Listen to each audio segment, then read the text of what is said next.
자, 우리 오늘 같이 이 저녁의 말씀을 좀 생각할 것이 제목이 샬롬입니다.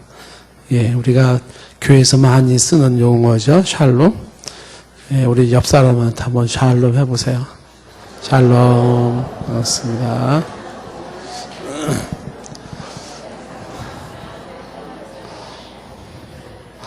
그 샬롬 할 때 앞에 액센트를 세게 주면 안 돼요. 예, 그러면 발음이 이상하게 나옵니다.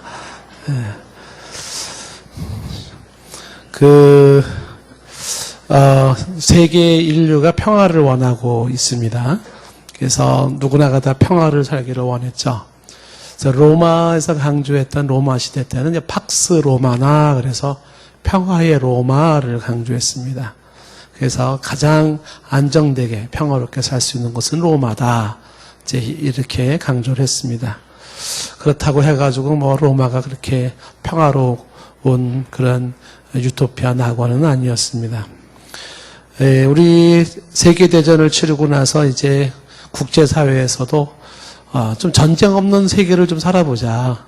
그래서 만든 게 유엔입니다. 이번에 우리 학생들이 지난번 유엔 본부를 갔다 왔는데 유엔을 만든 목적이 뭐냐면 전쟁 없는 세계, 전쟁 없는 나라를 만들자라는 취지에서 유엔이라는 걸 만들었는데 유엔을 만들어 놓고도 전쟁은 계속됐어요.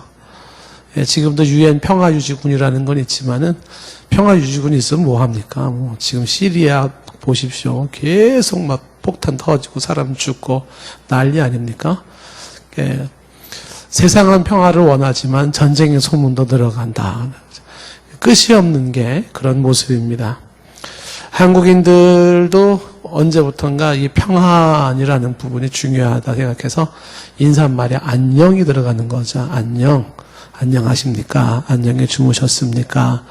이런 안녕이라는 말이 아무 탈이나 걱정이 없이 무고하냐라는 이제 그런 질문입니다. 그러니까 사람들은 내적으로 평화를 원하고 있지만 그러나 삶의 현실은 결코 보장되지 않는 평화인 것입니다. 유대인들도 그들에게는 이 평화가 중요하다 생각해서 샬롬이라고 하는 그 평화라는 그 단어에 샬롬을 얘기를 하고 있습니다. 샬롬. 유대인들의 그 히틀러에 의해서 그렇게 죽어갈 때의 그 스토리들을 보면은 참 눈물겨운 감동 장면들이 참 많아요. 가스실로 실려 들어가는 줄을 쭉 서 있는 상태에서 한 아이가 겁에 잔뜩 질려가지고 할머니에게 묻죠. 할머니, 우리 지금 어디 가는 거예요? 그죠? 그때 할머니가 그 아이를 꼭 껴안고 해준 말이 샬롬입니다. 샬롬. 걱정하지 마라. 샬롬. 지금도 이제 유대인들은 샬롬을 말하고 있죠. 그러니까 하나님이 준 평화가 있다. 그렇게 위로를 하는 것입니다. 사람이 살면서 개인적으로나 가정적으로나 혹은 국가적으로나 평화롭고 싶어요. 그런데 그게 좀처럼 보장이 안 됩니다. 내 안에 평화가 없고 또 우리 삶의 공동체에 평화가 존재하지 않고 국가에도 평화를 원하지만 평화가 좀처럼 생기지 않고 세계도 평화를 원하지만 좀처럼 평화가 생기지 않습니다. 자, 이런 우리의 바람이 있고 이루어질 수 없는 현실 속에서 바람은 있지만 이루어지지 않는 현실 속에서 오늘 예수님의 이야기를 좀 더 우리가 집중해 보기로 원하는 거죠. 자, 27절 말씀 다시 한번 읽어볼까요? 시작.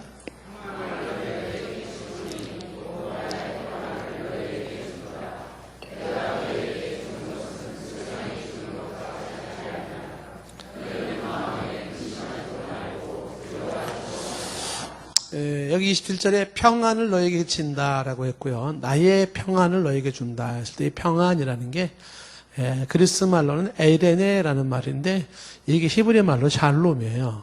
그러니까 샬롬을 너에게 끼치노니 곧 나의 샬롬을 너에게 주노라. 내가 너에게 주는 이 샬롬은 세상이 주는 것 같지 않다. 너희는 마음에 근심하지도 말고 두려워하지도 말라. 이 27절 말씀에서 잘 주목해 보면 샬롬을 너희에게 끼친다. 샬롬은 끼치는 거죠. 그 다음에 나의 샬롬을 너희에게 준다. 그러니까 샬롬이라는 거를 예수 그리스도의 그 샬롬인데 그분이 주님이 너에게 주는 거예요. 이게 샬롬이 끼쳐지는 것이고 샬롬을 주님이 주시는 거죠. 이렇게 얘기를 하고 있습니다. 여기서 말하는 게 뭐냐면 샬롬이라고 하는 이 평화라고 하는 게 예수님이 줌으로써 얻어지는 평화예요. 제가 이걸 강조하고 싶은 겁니다. 그러니까 평화라고 하는 것은 평화는 예수님의 평화인데 예수님이 주는 평화를 예수님이 줌으로써 그때 누리는 평화가 있다는 거죠. 이게 세상이 주는 것과 같지 않다. 그러니까 예수님이 평화를 주지 않냐면 그 평화를 얻을 수가 없어요. 그럼 예수님이 주는 평화가 대체 뭐며 세상이 주는 평화와 어떤 차이가 있는 거냐. 이제 이거 우리가 좀 생각을 해봐야 되는데 그 예수님의 출생에 대해서 이사야 선지자가 예언을 했습니다. 뭐라고 예언했냐면 이사야서 9장 6절 말씀이 이렇게 예언했어요. 이는 한 아기가 우리에게 낳고 한 아들을 우리에게 주신 바 되었는데 그의 어깨에는 정사라는 게 거버먼트예요. 정치하는 정부가 다스리는 정사를 맺고 그의 이름, 태어날 그 아기의 이름을 기묘자라 모사라. 기묘자라는 게 원더풀, 모사는 카운셀러. 그러니까 놀라운 상담자 뭐 이런 의미를 가지고 있겠죠. 기가 막히게 묘한 자라. 참 지혜로운 자라. 기묘자라 모사라. 그리고 그 아기를 전능하신 하나님이라 이렇게 불렀어요. 태어난 아기가 전능하신 하나님이라. 그는 영원히 존재하는 영존하시는 아버지라. 이게 삼위일체 하나님을 설명하고 있는 건데 그러면서 태어날 그 아기가 누구라고 말하냐면 평강의 왕이라 할 것입니다. 이렇게 됐어요. 평강의 왕 이렇게. 이 평강의 왕이라고 하는 것이 바로 사르살롬, 샬롬의 왕 이렇게 되는 거죠. 평화의 왕, 샬롬, 평화의 왕이다 이렇게 얘기를 하고 있습니다. 그러니까 예수님을 뭐로 묘사하고 있냐면 평강의 왕, 평강을 주는 분, 평강의 주체가 되는 분으로 예수님을 말하고 있는 것이죠. 그러니까 예수님이 평강을 주관한다. 좀 전에 나의 평안을 주노라. 그러니까 예수님의 평안이 있느냐 없느냐 이제 이 문제인 거죠. 세상은 평화를 원하고 나는 평화를 원하고 가정은 평화를 원하지만 그 평화는 주어지지 않아요. 그런데 평화의 왕이신 예수님이 내가 주는 평안이 있다라고 이야기를 하고 있는 이 부분을 이제 우리가 주목하는 겁니다. 아시다시피 이제 요한복음 4장에서도 수가성 여인에게 물들어온 여인에게 이제 남편을 5을 두었던 여인에게 예수님이 이렇게 말씀하셨죠. 요한복음 4장 13절 말씀에 예수께서 대답하여 이르시되 이 물을 마시는 자마다 다시 목마르려니. 이 물이라는 게 뭐냐면 우물물이잖아요. 갈증, 육적인 갈증을 채우는 이 우물물을 먹으면 어떻게 돼요? 다시 목말라요. 육적인 갈증은 먹어도 또 갈증이 나는 게 육적인 갈증이죠.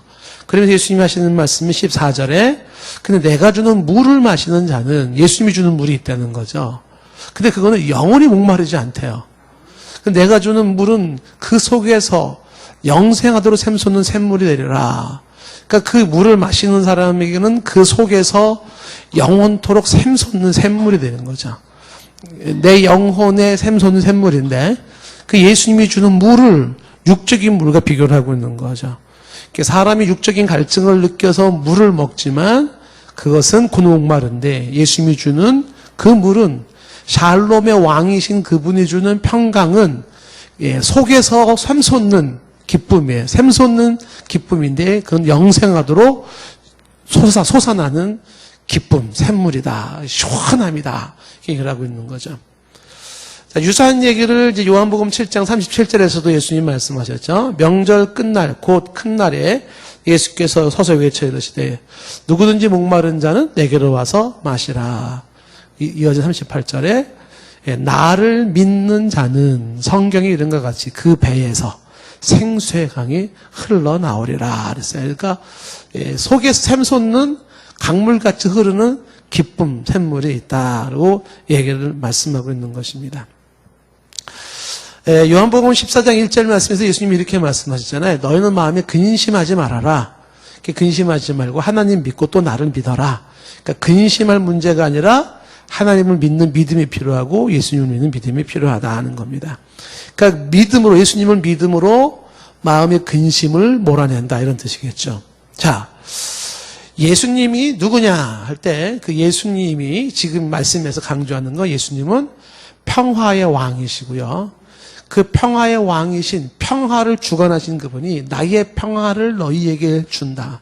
내 평화를 너희에게 끼친다. 라고 말하고 그 평화는 샘솟는 샘물과 같다. 목마르지 않게 된다. 근심할 문제가 아니라 주님이 주신 평화를 마셔라. 이렇게 얘기를 하는 거죠. 자, 이게 뭐냐 하면 지금 사람에게 평화를 원하는 그 평화는 어떻게 생기는 거냐 할 때 답이 딱 나온 거죠. 그 평화는 예수님이 주실 때 진정한 삶의 평화를 누리는 거예요. 자, 그런데 이제 우리가 헷갈리는 게 뭐냐 하면 예수님이 주는 평화? 그게 어떤 거지? 그게 뭐지? 이렇게 궁금해지는 거죠. 그죠? 자, 그래서 제가 이제 책을 하나 또 가지고 나왔어요. 이렇게 신의 언어라는 책을 제가 일전에 한번 소개한 바가 있기도 한데요. 이 신의 언어라는 이 책이 이제 이 저자가 프랜시스 S. 콜린스라는 사람인데, 이 저자는 제가 예전에 한번 소개한 바가 있어요. 이 사람은 아주 세계적인 과학자란 말이에요. 이게 얼마나 위대한 과학자였냐면 이 사람이 인간의 몸을 구성하고 있는 유전자가 3억 개. 그러니까 인간의 유전자가 3억 개가 아니라 31억 개. 유전자 DNA가 31억 개인데 그 31억 개 유전자 지도를 쫙 만들어요. 그 게놈 지도라고 하는 지도를 만든 분이에요. 예. 6개 나라에서 내노라는 세계적인 과학자들 2,000명을 모아가지고 이 사람이 콜린스 박사가 그 2,000명과 함께 10년 동안 인간의 DNA 31억 개 DNA를 갖다가 쫙 지도로서 어떻게 연결되어 있는지를 밝혀낸 분입니다. 그러니까 굉장히 대단한 학자죠. 그렇죠? 유명한 학자입니다. 자, 그런데 이분도 크리스찬은 아니었고 신자는 아니었어요. 이분이. 근데 이분이 이제 이 책에서 이 신의 언어라고 하는 The Language of God이라는 이 책에서 여기 이제 이분이 이런 얘기를 써요. 보세요. 무슨 얘기를 하나 보시면 본인이 이제 의과대학 3학년 다닐 때 환자를 돌보면 이제 의사들한테 시키는 게 있나 봐요. 그 환자들이랑 의사랑은 개인적으로 친해지면 안 된다. 뭐 어떤 그런 유사한 내용 같은데. 그런데 그 환자들의 몸을 만지다 보면은 이제 이렇게 좀 뭐 가까워질 수도 있고 이제 그런 상황인 것 같아요. 그러면서 이제 그런 환자들과의 관계 속에서 이분이 이제 이런 얘기를 해요. 선량한 노스캐롤라이나 사람들의 머리맡에 앉아서 그들의 대화를 나누면서 가장 깊게 인상을 받았던 것. 그러니까 환자들하고 이렇게 대화하면서 특별히 인상 깊었던 것이 있었대요. 그게 뭐냐면 그들 다수가 경험한 영적인 세계라는 거야. 이 과학자, 오늘 아침에 설교도 제가 그 한 과학자 얘기를 했지만은요, 이 사람도 그 다수가 경험한 영적인 세계가 굉장히 인상 깊었대요. 나는 환자들이 이승에서든지 저승에서든지 신앙의 힘으로 궁극적인 평화라는 거대한 위안을 얻는 광경을 무수히 목격했대요. 그러니까 신앙이라는 그 힘으로 궁극적인 평화를 누리는 이 환자들, 그 평화를 통해서 위안을 받는 환자들을 무수히 목격을 했대요. 이분이. 그러면서 계속 이렇게 말합니다. 대개는 아무런 잘못도 없이 극심한 고통에 시달리는 환자들이었다. 잘못도 없이. 신앙이 심리적 버팀목이 되었다면, 그 단순히 그 신앙이 심리적 작용을 한 것이라면, 이런 거죠. 버팀목이 되었다면, 대단히 강력한 버팀목인 것만은 틀림이 없다. 다른 걸 떠나서 저 사람들의 신앙이라는 것으로 저렇게 마음의 안정을 찾고 그 평화를 누리는 것이라면 저렇게 심리적 안정을 주는 신앙이라는 것은 틀림없이 대단한 것만은 틀림이 없다. 이렇게 보는 거예요. 그러면서 하는 말이 뭐냐면 이게 단순한 심리적인 문제가 아니잖아요. 그렇죠? 근데 이분은 이제 모르니까 그리스도가 주는 무슨 평안이 이런 게 어떤 건지를 모르니까 그냥 신앙이라는 심리적 매개로 저렇게 평화를 누리는 이렇게 이제 해석을 했던 거죠. 만약에 그렇지 않고 신앙이 문화적 전통의 허식에 불과하다면, 만약에 신앙이라는 게 그냥 거칠해한 문화적인 종교적인 의식에 불과하다면 왜 이들은 하나님을 향해 주먹을 휘두르지 않겠는가? 그렇죠?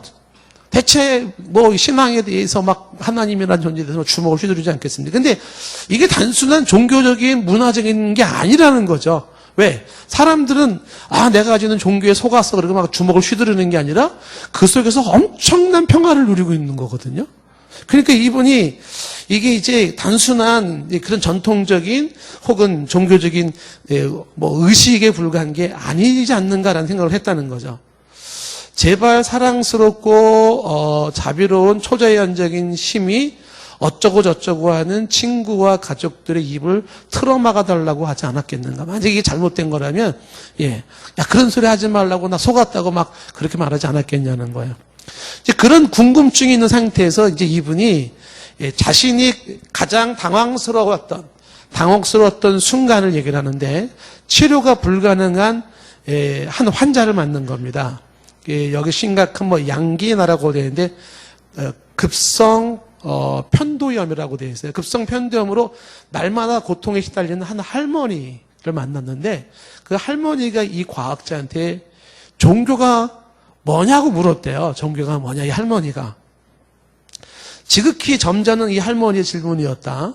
우리는 삶과 죽음에 대해 중요한 많은 이야기를 할머니랑 나누었고 독실한 기독교 신자인 할머니는 나에게 당신의 신앙을 자연스럽게 얘기를 했대요.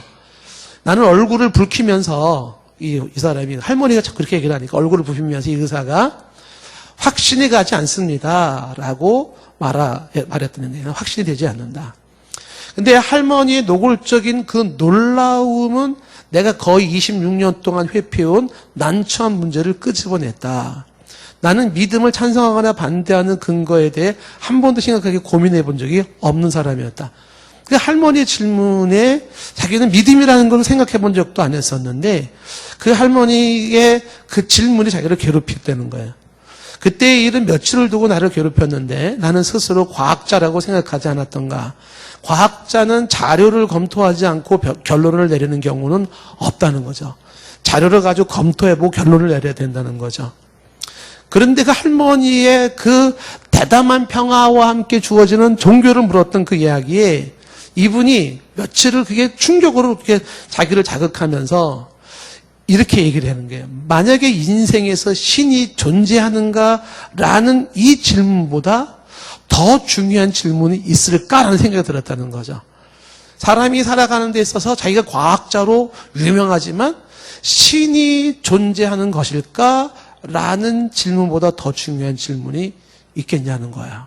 만약에 신이 있다 그러면 지금 인간이 만드는 과학이라는 거는 정말 웃기는 일이거든요. 진짜 심각한 질문은 이 질문이겠다. 신이 진짜 있을까? 이런 질문이라는 거죠. 오만이라고 밖에는 달리 적절히 묘사할 말이 없는 그 무엇과 적극적인 무기나 합쳐서 나는 이제까지 신이 실제할 수도 있다는 가능성을 심각하게 고민하기를 꺼려왔었다. 갑자기 내 모든 주장이 얄팍하게 보여지기 시작하면서 발밑에 얼음이 깨지는 것 같은 걸 느꼈다. 그동안은 그냥 싸잡아서 쓸데없는 소리라고 막 얘기를 했는데 근데 이게 심각한 고민이 되기 시작하면서 그동안 신을 부정했던 그 주장들은 이제 얄팍해 보이고 발밑이 깨지는 어리름창이 깨지는 것 같은 걸 느꼈대요. 그래서 이분이 공부라도 해봐야 되겠다 싶어가지고 이제 어느 교회를 가가지고 기독교 신앙에 관련된 책을 달라고 상담을 한 거예요. 근데 그 목사님이 상담을 해주는 게 아니라 이 과학자에게 여기 이제 사진이 나와 있어요. 여기서 이 과학자한테 C.S. 루이스의 순전한 기독교라는 책을 선물을 해줬대요. 그 C.S. 루이스의 순전한 기독교라고 하는 그 책을 받아가지고 책을 읽는데 그 책을 보면서 그 C.S. 루이스도 무신론자였었거든요. 이 사람도 옥스퍼드 대학의 대학자입니다. 무신론으로 살다가 그 C.S. 루이스도 깨졌거든요. 그리고 그가 굉장히 성실한 크리스찬이 되어져서 하나님을 변증하는 사람이 되었었죠.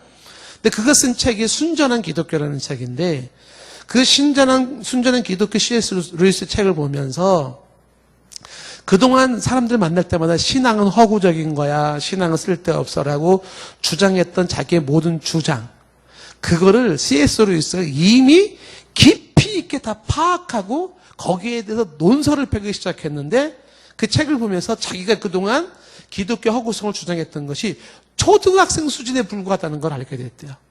C.S. 루이스가 굉장히 아주 심리적으로 그리고 아주 그 철학적으로 논리적으로 똑부러지게 얘기를 하는 거죠. 인간은 왜 도덕적인가? 뭐 시작하면서 증명하고 나가거든요. 뭐 이게 임마누엘 칸트가 얘기했던 신의 증명법이기도 한데, 그래서 그 책을 보고 이분이 이제 신앙을 거부하고 기독교를 거부하고 하나님을 거부하는 거는 그거야말로 아주 짧은 생각에다 말하는 거예요. 그래서 이분이 이제 크리스천으로 돌아오게 된 배경을 얘기를 했고, 오늘 제가 이제 설교했을 때도 제가 왜 과학에 검증된 내용에 검증된 사실들을 받아들이는 게 그렇게 중요하지 않다는 얘기를 했잖아요. 과학에 근거한 신앙은, 과학은 발달하는 것이기 때문에 과학에 근거한 신앙은 절대 신앙이 안 돼요. 과학은 발달하는 거기 때문에. 그래서 과학이 발달되면 한때 과학적 사실을 믿었던 건 깨지게 되어 있는 거예요. 그래서 과학에 근거한 신앙, 그렇다고 과학을 무시하라는 건 아닌데, 과학을 절대한 신앙을 세우려고 하지 말라는 얘기를 했잖아요. 그 얘기가 이 사람의 옛 얘기예요. 제가 설교할 때 한 얘기가 이 사람이 그 얘기를 하는 거죠. 과학을 무시하라는 게 아니죠. 그래서 믿음으로의 삶을 이제 강조하는데, 이분이 얘기하는 것도 이제 뭐냐 하면, 자기의 삶 속에서 결정적인 영향을 주었던 것이 뭐냐면, 크리스찬들, 특히 환자들이, 죽음 앞에 있는 환자들이 가졌던, 그들이 누렸던 평화라고 하는 부분이라는 것이죠. 저게 뭐냐라는 거예요. 저게 뭐냐.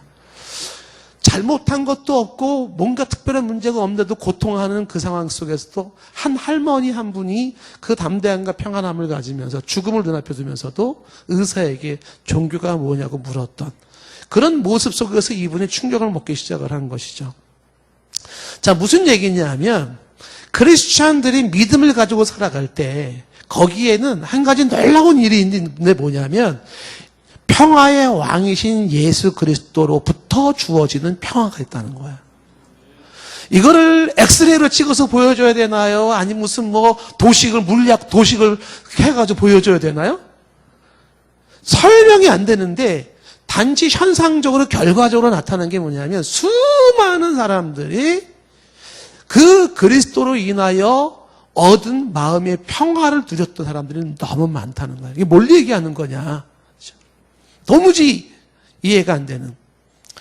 자, 이 비슷한 현상이 톨스토이의 스토리에도 나오죠. 톨스토이가 이제 뭐 말이 굉장히 많은 이야기도 있지만은요. 이 사람이 일화 속에 뭐가 있냐면 귀족으로 살아서 온갖 부귀의 영화를 잘 누렸던 톨스토이가 방황을 하지 않습니까? 그 방황이 여러 번 있었어요.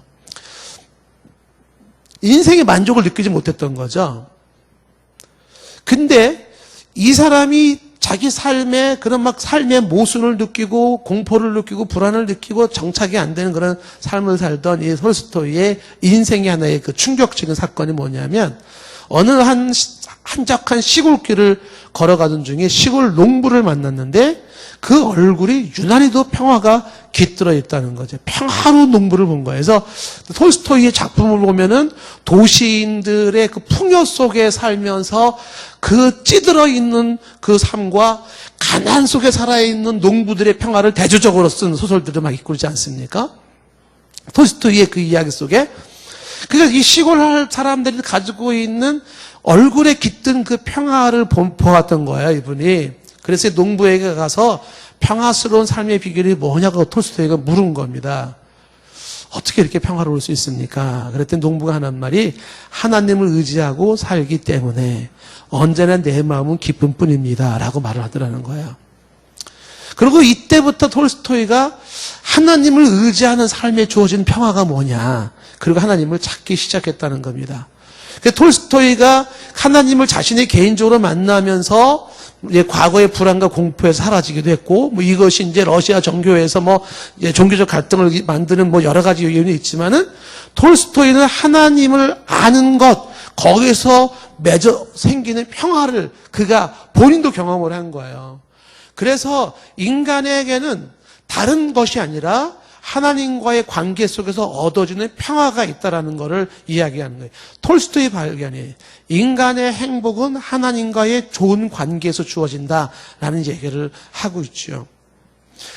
자, 지금 여기 프랜시스 S. 콜린스라는 사람이나 톨스토이나 제가 많이 얘기했던 어거스틴이나 그다음에 파스칼이나 많은 사람들이 한결같은 이야기가 다 뭐냐면 하나님이 주시는 평화, 그리스도를 통해 주어지는 평화가 있다는 거예요. 그 평화가 진정한 삶의 평화를 만들어낸다는 겁니다. 자, 그러면 오늘 말씀에 27절 말씀에 보시면 이렇게 말했어요. 평안을 너희에게 끼치는데 곧 나의 평안을 너희에게 주노라 말하면서 내가 너희에게 주는 것은 세상에 주는 것과 같지 않다라고 말하죠. 그러면 예수님이 주는 평안과 세상에 주는 평안을 비교 한번 해볼 필요가 있습니다. 세상에 주는 평화라는 이야기를 하는데, 자, 좀 전에 이사야서 9장 6절 말씀에 이사야가 뭐라고 얘기를 했냐면 예수님을 평강의 왕이라는 얘기를 했어요. 평강의 왕. 그런데 이 요한복음 14장 30절 말씀에 가면 예수님이 어떤 왕을 얘기하나 보세요. 어떤 왕을. 이후에 내가 너희와 말을 많이 하지 아니하노니 세상의 임금, 세상의 왕이 오겠습니다. 그러니까 예수님은 평화의 왕인데 세상의 왕이 온다는 얘기를 해요. 세상의 왕. 그 세상의 왕이 사탄이죠. 그 두 왕이 평화의 왕이신 예수님과 세상의 왕이 사탄이라고 하는 존재가 공중잡은 권세자는 사탄이잖아요. 이 둘이 지금 속삭이고 있는 거예요. 뭘 속삭이고 있냐면 평화를 말하고 있는 거예요. 그 예수님께서는 세상에 속이고 있는 사탄이 평화를 말하고 있는 그 세상의 평화와 평화의 왕이신 예수님이 주는 평화가 다르다라는 걸 얘기를 하고 있는 거예요. 평화가 다르다. 그 어떻게 다르냐라고 할 때 제가 한번 이렇게 정리를 한번 해보는 건 뭐냐면 세상에 이 사탄이 주는 평화, 그 사탄이 평화를 말하거든요. 그 평화에 거짓말 3개가 있어요. 거짓말 3개. 그 세상이 이 사탄이 주는 거짓말 3개의 평화에 세상 사람들은 거의 속고 있다고 저는 보는 거죠. 그리스도 평화의 왕이신 그리스도가 주는 평화를 선택하지 않고 세상에 주는 평화, 그 세상을 통해서 사탄이 속삭이고 있는 거짓말 3개가 오늘날 현대인들을 잡아버리고 있고 저와 여러분을 잡고 있는 거예요. 그것이 예수님이 준 평화가 비교해 본다면 첫째가 뭐냐면 세상의 평화 첫 번째 거짓말은 더 많이 가질수록 평화를 누린다는 거예요. 더 많이 가질수록. 이게 거짓말이라는 거예요. 세상의 평화는 뭐냐면 소유의 넉넉함이 평화를 만든다고 말해서 더 많이 가져야 된다고 착각하게 만드는 거예요. 예를 들면 돈은 많으면 많을수록 평화가 주어질 거라고 속삭이고 있는 거죠. 근데 잘 생각해 보세요. 그래서 사람들은 조금이라도 돈을 더 벌려고 그래요. 이윤즉슨 돈이 조금이라도 더 있으면 있을수록 그 소유에 넉넉하면서 평화가 올 거라고 착각하고 있는데 세상의 평화를 말하는 사탄의 거짓말이죠. 거짓말입니다. 여러분 충분히 볼 수 있지 않아요? 돈 많은 사람이 평화를 누리고 살아갈까요? 엄밀히 말하면요, 돈 많은 사람일수록 그런 집안일수록 지지고 볶고 싸우는 게 더 힘들어요. 더 많습니다. 돈이 많으면 많을수록 뭐가 생기냐면 거기에 분쟁과 욕심과 다툼이 생기는 거예요. 정말 불행의 씨앗은 부의 축적이에요. 그래서 이 돈이 생긴다는 게 그리 썩 좋은 것만은 아니에요. 왜? 분쟁과 불화와 불행은 거기서부터 시작되는 거기 때문에 이게 정확하게 봐야 될 문제인 거죠. 그렇다고 우리가 일상에 필요한 경제생활을 하는 사람이 돈을 무시하고 그걸 불필요하다라는 것, 지난번 제가 경제를 말했지만은 그거를 전혀 무가치한 거로 얘기하려는 건 아니죠. 필요 조건이 필요는 하죠. 그러나 분명한 사실은 그 돈이 부가 평화를 만드는 건 아닌데 더 많이 가질수록, 돈을 더 많이 가질수록 평화로울 거라고 사람을 착각하게 만드는 것입니다. 국가적으로도 보면 있잖아요. 돈이 많은 잘 사는 나라일수록 행복지수가 떨어집니다. 실제로. 돈이 많은 나라일수록 백성들의 행복지수는 떨어지고요. 대신 뭐가 늘어가는 줄 아십니까? 자살률, 이혼율, 그 다음에 무슨 마약 중독률, 이런 게 늘어나는 거예요. 참 묘하죠? 근데 진짜 행복도가 굉장히 높은 데가 어디냐면 돈이 없는 나라들이에요. 신을 신발이 없고 먹을 게 없는 나라 사람들이 더 행복해요. 참 묘한 현상을 가지고 있어요. 근데 사탄이, 공중의 권세 잡은 이 사탄이 자꾸 자극을 주는 게 뭐예요? 더 많이 가져야 돼. 그래야 너는 평화를 찾을 수가 있고 행복할 수 있어 라고 얘기를 하는 거예요. 돈도 더 가져야 돼. 더 가져야 돼. 이렇게 속삭이고 있는 거죠. 돈뿐만이 아니라 지위도 권력도 모든 것도 더 많이 가져야지만이 행복할 거라고, 그렇게 평화를 누리며 살 수 있을 것이라고, 너의 삶은 안정적일 수 있을 것이라고 이야기를 하는데 거짓말이죠. 예수님이 주는 평화를 논하지 않더라도요, 일반 심리학자나 정신학자들이나 상담학자들이 얘기할 수 있는 게 뭐냐 하면은 오히려 가질수록 불행하기 때문에 비우라는 거예요. 노라는 겁니다. 그러니까 진정한 평화는 버릴수록 비울수록 주어지는 거지 움켜질수록 채울수록 주어지는 게 아니라는 거죠. 그러니까 사탄이 그런 식으로 평화를 속삭이니까 오늘 예수를 믿는 사람들이 예수 안에 평화를 누리는 게 아니라 그 공중 잡은 사탄의 거짓말 속삭임에 속아가지고서 어떻게 해요? 자꾸만 좀 더 그러면서 자기의 소유에 넉넉함에 자기의 평화를 세울 거라고 착각하고 있는 거예요. 아니에요. 절대로 그 소유에 넉넉함에서 사람의 안정과 행복과 평화가 주어지지 않습니다. 절대로. 정답 중에 하나가요, 정말 행복은 성적순이 아니에요. 야, 뭔 소리 하는 거야? 성적이 중요하지. 아닙니다. 행복은 성적순 아니에요. 이게 묘한 관계를 가지고 있는 거예요. 우리가 돈을 벌어야 되고 공부를 열심히 하고 성적이 좋아야 되는 이유는 그래서 그 능력으로 다른 사람을 도우려고 공부하는 거고 다른 사람을 이롭게 하기 위해서 공부하고 돈을 버는 거지. 그렇게 함으로써 내가 뭘 얻고 평화를 누리고 만족을 찾기 위해서라고요? 그럼 뭔가 번지수를 잘못 잡은 거예요. 그렇게 해서는 주어지지가 않는 것이죠. 이 세상의 권세를 잡은 사탄이 주는 두 번째 거짓말.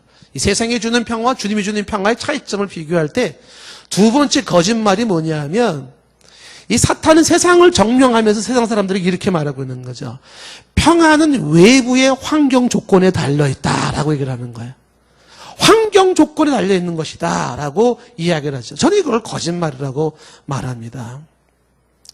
환경 조건이 좋으면 평화를 누리고 환경 조건이 좋으면 삶의 안정이 주어지는 거냐? 그렇지 않죠. 거짓말입니다. 혹시 여러분 집을 좀 좋은 데로 가면은 어떻게 될까요? 깨가 쏟아지면서 행복하게 잘 살지 않을까요? 좋은 궁궐 같은 집으로 이사를 하면 어떻겠어요? 한번 혹시 그렇게 사는 이사 간 사람에서 물어보세요. 집이 좋으니까 이제 거기는 근심 걱정 없이 그냥 해피하겠다 물어보세요. 그럼 뭐라 그러겠어요? 죽겠어. 우리 남자들이 좋아하는 게 뭐냐면 좋은 차 타는 거잖아요. 남자들은 좋은 차 타는 걸 굉장히 좋아해요. 나도 가끔 더 좋은 차 탔으면 좋겠다 막 이런 생각 불쑥 들 때가 있어요. 생각을 해보세요. 좋은 차 타면 우리 최지훈 집사님 지금도 차가 좋지만 좋은 차 타면 얼마나 행복할까. 그쵸? 얼마나 행복할까. 예, 좋은 차 타시는 분들 주변에 많은데 물어보세요. 과연 그런지. 외부의 조건과 환경이 평안을 주고 기쁨을 주고 만족을 주고 행복을 줄 거라고 하는 게 사탄이 준 거짓말이에요. 행복은 외부에서 오는 게 아닙니다. 내 안에서 샘솟는 거지. 이게 사탄이 거짓말을 장악하고 있는 거예요. 그래서 우리는 자꾸 분위기 탓하고 환경 탓하고 남 탓하고 자꾸 그러는 거예요. 이사를 100번 가고 1000번을 가보십시오. 한국 싫다고 다른 나라 가보세요. 어디를 가보세요. 뭘 바꿔보세요. 과연 정말 해피해지는지. 그게 안 된다니까요. 로마가 평화를 말하지만 평화를 보장을 못하고 유엔이 평화를 말하지만 평화를 못 만들어요. 평화는 그 누가 어디서도 만들어질 수 있는 게 아니에요. 외부에서 주어지는 게 아닌데 이게 세상에 주는 평화라고 하는 것입니다. 자꾸만 속이고 있는 것이죠. 세 번째 사탄이 주는 평화의 거짓말이 뭐냐면 본능을 충족시켜라 이거예요. 네 본능을 충족시키면 너는 평화를 누리고 행복을 느끼고 기쁨이 충만할 거다 이렇게 얘기를 하는 거잖아요. 본능을 충족시켜라. 그래서 사람들은 일시적인 본능을 충족시킬 수 있는 것에 올인하기 시작하는 거예요. 순간적 달콤함이라고 하는 것에 빠지기 시작하는 거예요. 근데 이 순간적 달콤함이라는 게 바닷물이에요. 먹으면 먹을수록 갈증이 심해지는 거예요. 그 순간적인 달콤함에 본능을 채우는 건 어떻게 된다? 그건 갈증이 더 심해져서 더 많은 거를 자꾸 요구하고 더 강도가 센 거를 요구하게 되어 있어요. 견디지 못하는 거예요. 그래서 지난번 우리 수련회 가서도 그 부부 세미나 때 얘기하시는 분이 그게 아니에요? 이 마약 같은 거 주사 한 번 맞으면 있잖아요. 한 번 맞으면 그 쾌감이 말로 할 수 없다는 거예요. 근데 그게 그 쾌감이 뭐예요? 두 번, 세 번을 끊임없이 불러들이는 거죠. 그리고 양을 늘린다는 거 아닙니까? 그래서 사람이 폐인된다는 거예요. 이게 사탄이 쓰고 있는 세상에 주는 평화의 거짓말이에요. 내 본능을 충족시켜라. 그러면 너는 행복해지고 너는 만족해진다. 이렇게 말하는 거예요. 근데 그게 오히려 나를 더 고통스럽게 만드는 거죠. 예수님이 주는 평화를 논하지 않더라도 일반적으로 얘기할 때는 본능은 통제하면 통제할수록 평화가 주어지는 거죠. 본능을 통제할 때 사람은 안정감과 평안이 주어지잖아요. 본능을 그냥 방치했을 때 주어지는 삶의 만족이 아니에요. 삶의 인생은 있잖아요. 예수님을 떠나서라도 본능이 강하게 통제될 때 거기에서 안정감이 주어지고 거기서 뿌듯함이 주어지고 거기서 뭔가 신선감이 주어지는 거예요. 그러니까 사탄이 주는 거짓말이 있는 거죠. 전도서 5장 10절 말씀에 은을 사랑하는 자는 은으로 만족하지 못하고 풍요를 사랑하는 자는 소득으로 만족하지 못한다는 말이죠. 이게 다 헛된 것이라고 얘기를 합니다. 자, 그러면 세상이 주는 것 같지 아니한 주님이 주는 평화는 뭐예요? 주님이 주는 평화는 지금 얘기하는 게 반대죠. 주님이 주는 평안이라고 하는 것은 가질수록 너는 더 많은 걸 가져. 그래야지 평안해져. 그게 아닌 거죠. 돈이 없어도 지위가 없어도 권력이 없어도 누릴 수 있는 평화가 있다는 거예요. 환경과 여건과 상황이 좋아져야지 평화를 누려? 아니에요. 환경과 상황이 좋지 않아도 누릴 수 있는 주님이 주는 평화가 있다는 거예요. 남이 봤을 때는 야 너는 정말 참 불행할 것 같아 라고 보이는 외적인 조건이지만 그 누구보다도 행복하고 평화로울 수 있는 그 평화가 있다는 겁니다. 본능적이지 않고 육적이지 않고도 누리는 평화가 있죠. 그걸 영적인 평화라 그래요. 여러분 크리스천은 이걸 우리가 잘 배워야 되잖아요. 본능적이지도 않고 육적이지도 않으면서도 얼마든지 행복할 수 있고 얼마든지 즐거울 수 있고 얼마든지 기쁠 수 있는 그 평안이 있다는 겁니다. 이건 일시적인 평안이 아니에요. 주님이 주신 평안은 굉장히 지속적이고 심층적이고 내 마음속에서 울려 퍼지는 평안입니다. 주님이 주시는 평안은 환난과 고난이 없는 평안이 아니에요. 환난과 고난이 있어도 그 안에서 누리는 평안이에요. 비바람 속에서도 누릴 수 있는 평안, 고난의 물결 속에서도 누릴 수 있는 평안, 암울한 폭풍우 속에서도 누릴 수 있는 평안. 이게 뭐예요? 그 무엇으로도 막을 수 없고 잘라낼 수 없는 내 마음에 샘솟는 평안. 이게 평화의 왕이신 예수님이 주는 평안이라고 하는 거예요. 두 화가가 그림을 그렸는데 한 화가의 그림은 붉은 저녁 노을이 쫙 비치는 아주 잔잔한 호숫가 그림을 그렸대요. 고즈넉한 평화로운 한 모습을 쫙 그린 이 한 그림. 또 한 그림이 있는데 두 번째 그림은 이 화가는 그림이 뭐냐면 비바람이 몰아치는 어두운 밤에 폭풍우가 쏟아지는데 깎아지는 절벽에 솟아난 외로운 나무 하나에 새둥지. 그 새둥지에 어미새가 새끼를 딱 품고 있는데 그 엄마 새 안에 이 새끼 새가 아주 평화로운 모습으로 있는 거예요. 이 두 그림 중에서 어느 게 더 평화로운가? 어느 게 더 평화로워요? 붉은 저녁 노을이 쫙 깔려있는 잔잔한 호숫가가 평화로운가요? 아니면 비바람이 몰아치는 어두운 폭풍 위에 깎아지르는 절벽에 그 달려있는 나무 그 새둥지 안에 엄마 새가 탁 이렇게 품고 있는데 그 안에 세상에서 가장 평화로운 모습으로 새근새근 자고 있는 이 아기 새가 평화로운 거예요. 뭐가 더 평화로울까요? 잘 구분이 안 되는 것 같아서 제가 예를 다시 이렇게 들어볼게요.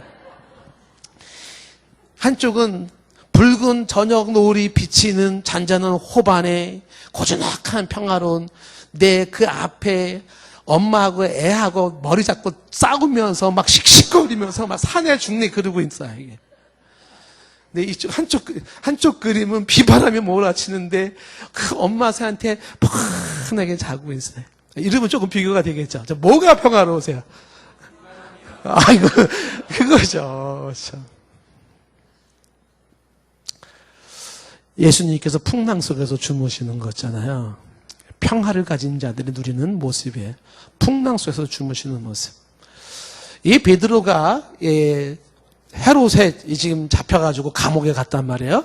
그래서 감옥에 가서 베드로가 한 게 뭐냐면 태평스럽게 자는 거예요. 아니 어떻게 감옥까지 끌려가가지고 태평스럽게 자는가 하는 거죠.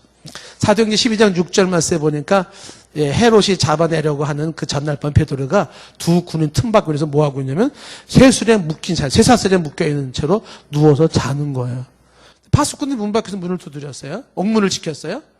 그러니까 7절에 얼마나 이 베드로가 잠을 푹 자고 있는지 7절에 천사가 와서 깨우는데도 안 깨요. 그래가지고 어떻게 옆구리를 발로 찬 거야. 야, 좀 일어나. 아니 어떻게 그게 가능할까?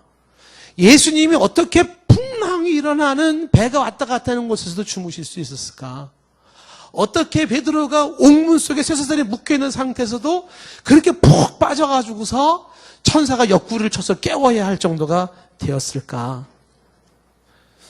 주님이 주시는 평화가 내적으로 나의 평화를 지배할 때 그게 어떤 것인지, 외부적인 환경 문제가 아닌 내 안에 들어오는 이 평화가 어떤 걸 만드는 것인지를 보여주고 있는 것이죠. 한 신사가 가정에 불화로다가 못 살겠다고 생명을 끊겠다고 이분이 집을 나간 모양이에요. 그리고서 이제 동부 이천동 그 모래더미 사이에 이제 거기 한강으로 이제 간 모양입니다, 이 사람이. 너무 가정 불화가 참 힘들잖아요. 그래가지고 한강에 딱 갔는데 동부 이천동 갔는데 거기 누더기 천막이라는 이렇게 젖어 있는 모양이에요. 그게 천막 거지들 같이 살아가는 집 같은 모양이죠. 근데 무거운 마음으로 죽음을 앞두고 이제 바다 그 한강에 빠지려고 이렇게 들어가려고 하는 순간에 그 천막에서 가족들이 부르는 찬송을 들은 가족들이. 그 가족들이 부르는 찬송이 뭐냐면 주 안에 있는 나에게 난 근심이 있으랴 십자가 밑에 나아가 내 짐을 찾았네 주님을 찬송하면서 찬송을 쫙 부르는 거야. 뭐 할렐루야 할렐루야 내 갈 길 멀고 험해도 나 주님만 따라가지. 근데 이분이 그 찬송 소리를 들으면서 어떻게 이 집 사람들에겐 저런 찬송이 나올 수 있을까? 보니까는 틈으로 보니까 엄마라고 하는 사람은 피골이 상접한 새카만 사람. 아빠는 영락없이 뭐서 그냥 이렇게 막 일을 한 사람 같은 모습. 근데 그 사람 모습이 그렇게 평화로울 수가 없었다는 거예요. 그들에 비하면 자신의 삶은 집 좋아, 뭐 사는 거 좋아, 월 수입 좋아, 모든 게 다 좋아. 근데도 자기는 못 살겠다고 죽겠다고 왔는데 저 사람들은 왜 저런가? 차이가 뭔가? 이 고민을 했다는 겁니다. 그러면서 이 사람이 거기에서 삶을 돌이켜서 간 곳이 교회래요. 간증수기를 제가 읽었습니다. 어디서 저런 차이가 있는 것일까? 소유의 넉넉함이 아니고 환경적 요인이 아니었었어요. 빌립보서 4장 4절 말씀에 사도 바울이 말하기를 주 안에서 항상 기뻐하라. 내가 다시 말하노니 기뻐하라. 어디에서 기뻐하라?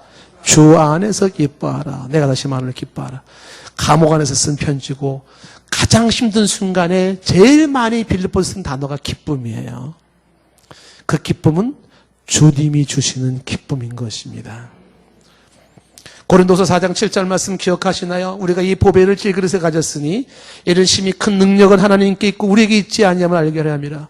우리가 사방으로 우겨쌈을 당하여도 쌓이지 아니하며 답답한 일을 당하여도 낙심하지 아니하며 박해를 받아도 버림받지 아니하며 거꾸로 트림을 당하여도 망하지 아니하고 내 안에 주가 주시는 평화가 있기 때문에 그렇습니다. 예수님께서 이렇게 말씀하셨어요. 요한복음 16장 33절 말씀 뭐라고 말해요?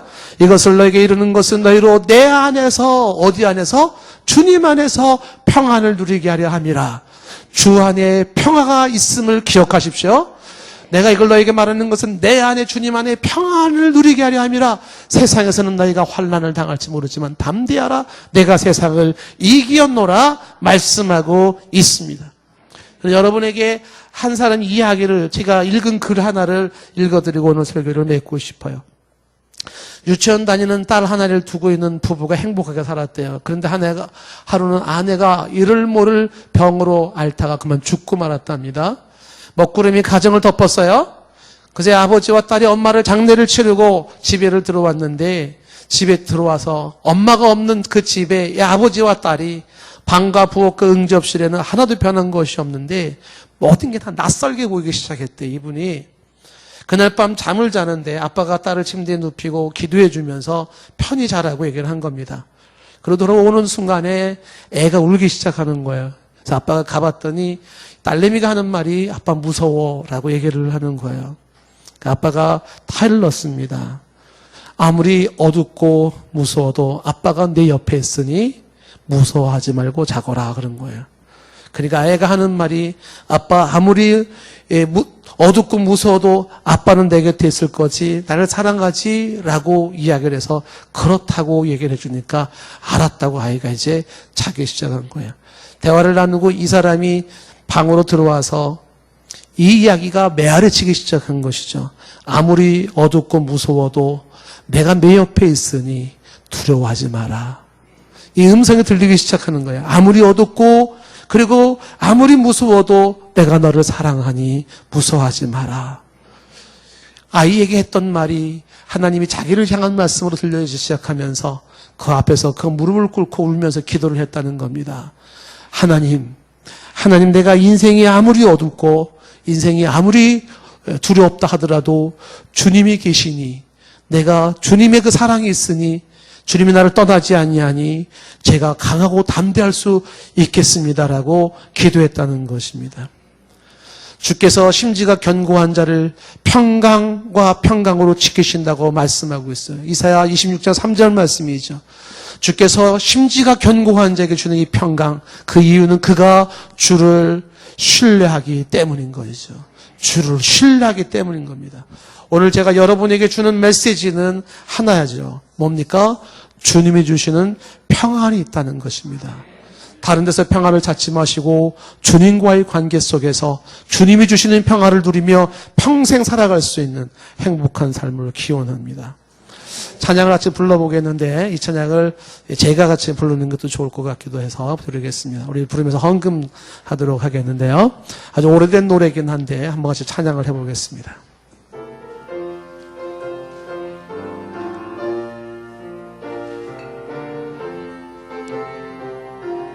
천천히.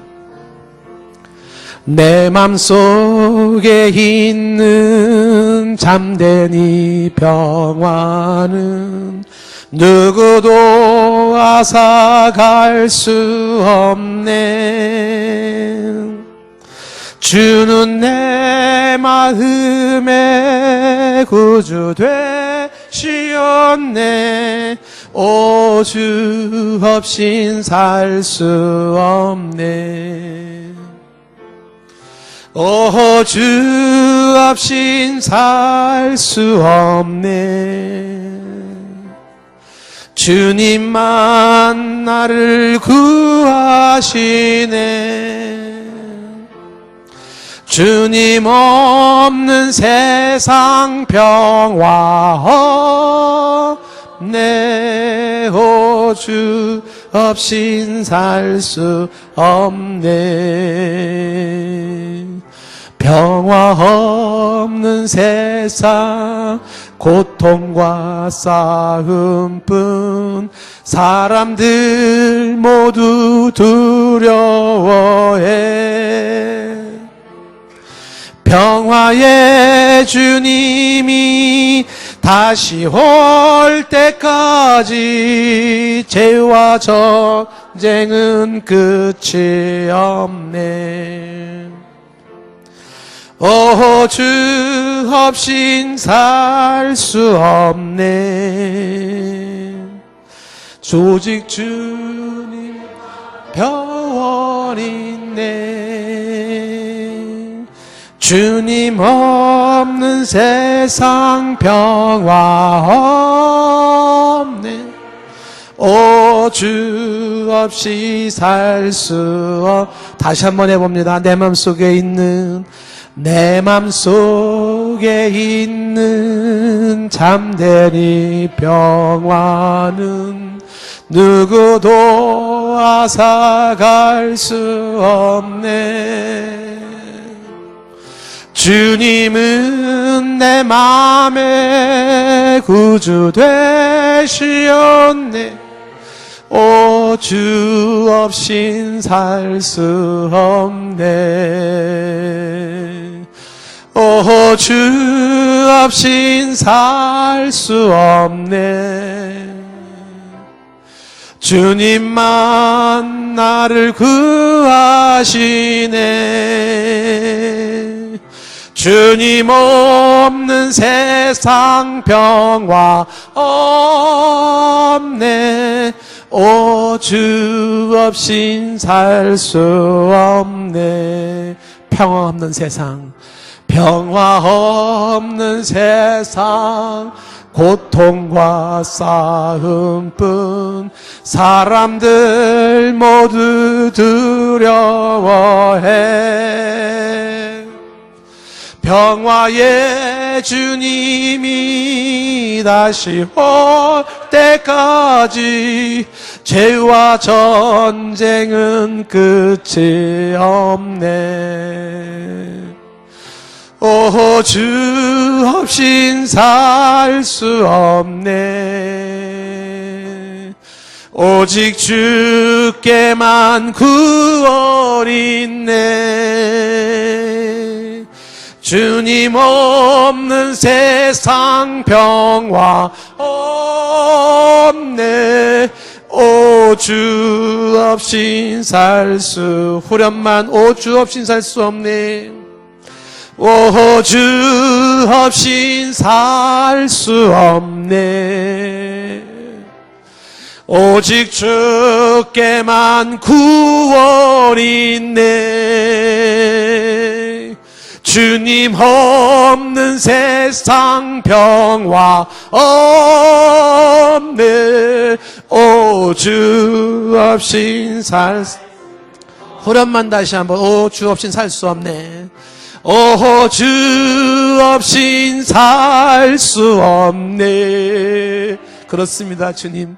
오직 주께만 구원이 있네. 주님 없는 세상, 주님 없는 세상 평화 없네. 오, 주 없인 살 수 없네. 우리 헌금 기도하시죠.